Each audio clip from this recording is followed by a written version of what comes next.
if a new guest come into a room that you clean and they don't meet soap, but they don't meet the water being stocked, they can call management and say, I don't see this, I don't see that. And then they're going to call the person that cleaned the room. Don't allow a season that should promote you, fire you, because you did not do inventory. God, don't be fired in a new season because you did not do inventory. Look at your neighbor and say, neighbor, have you done your inventory? Have you checked your heart? Have you checked your ways? Have you checked your attitude?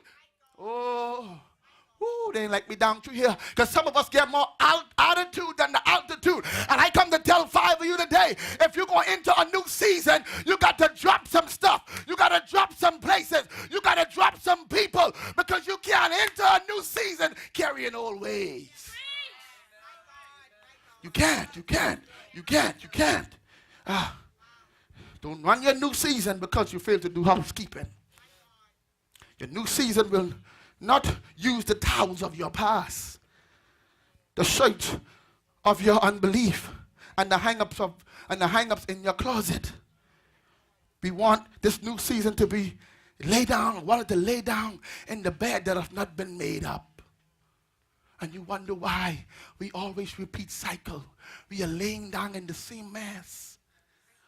After year after year, we are doing the same thing over and over and over. We make New Year's resolutions and nothing happens because you have not done housekeeping. Do not cause your season to leave or call management on you because of your lack of maintenance. Some of us saying 2019 is your year, but you already backslide on God. It's your year. 2018, you was loving God and serving him well. But now you done backslide, but you talking about next year going to be your year? Try entering it without God. Try. You did it with him in 18 and you almost lost your mind. Try doing it without God. Some of you still bitter, still angry, still jealous, still trapsy, and still salty. But it's your new season. All those wonderful prophecy, even I gave you, is conditional. I can make it very clear. Because some people, we can live like the devil, we can sleep around, fool around, and we expect that the prophecy to come to pass. God still don't bless mess. Oh, I feel he can't say. God still don't bless mess. Your prophecy is conditional. This is one to help us, we gotta make sure you're right because we get ready to cross over. Your last prophecy that you will be blessed will not come to pass if you still living in mess.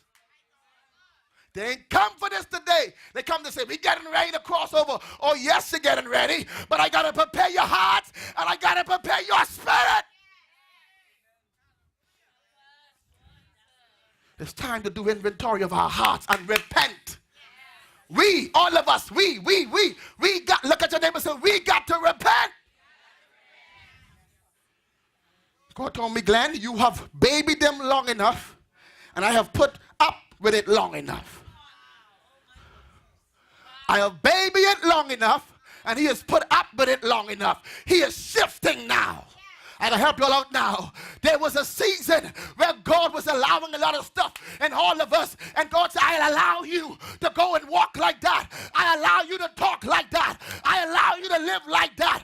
But I cannot transition you in this potent season, in this next season, with those spirits.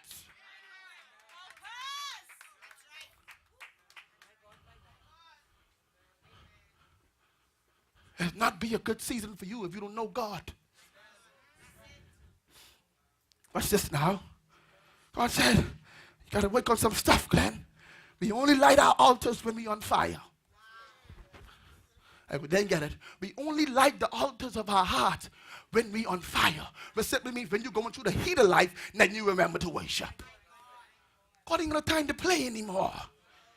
We only cry when there's pain. You don't cry because you're broken in worship no more. You cry because of pain. We only worship because there is worry. You don't worship because he deserves it. You worrying, so let me worship.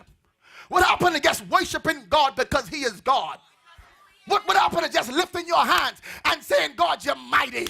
God, you're awesome without a pain, without a bill due. Could you give God praise today and you ain't got the miracle or you're waiting on something? We only praise because it's a temporary pain killer. When you praise, you don't remember your pain. So hallelujah, hallelujah. When church you go back to crying and wallowing in it because you don't want to come out of it. You want to stay there. Ooh, when you want to come out, you'll come out. Look at your neighbor, say, neighbor, I ain't crossing over in it. I'm coming out of it. I need somebody to help me here. I ain't crossing over in it. Whatever the enemy tried to put on me, whatever he tried to bring at me, oh, I feel like preaching in here. I ain't crossing over to my new year with it. I letting people go. I letting things go. I'm fixing my heart.